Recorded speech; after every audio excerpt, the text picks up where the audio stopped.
Video yang memperlihatkan pengantin pria datang dengan iringan viral di media sosial. Bukan iringan biasa, pengantin itu diiringi rombongan monster seram. Video tersebut pun viral setelah dibagikan akun TikTok @sanggariasmerunisa pada tanggal 11 November tahun 2021.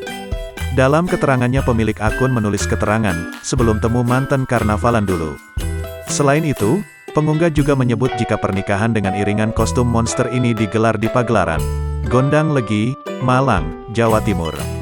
Rupanya, momen tersebut merupakan acara pernikahan ketua dari salah satu komunitas kostum karnaval yang ada di Malang.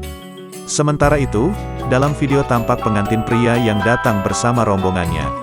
Pengantin pria yang mengenakan baju beskap hitam khas Jawa itu tidak hanya datang dengan keluarga saja, melainkan bersama puluhan orang yang mengenakan kostum monster. Kostum yang digunakan sangat seram, dengan tanduk besar serta rambut panjang dan sayap. Tak hanya itu, ada juga yang membawa senjata perang seperti kampak dan tombak.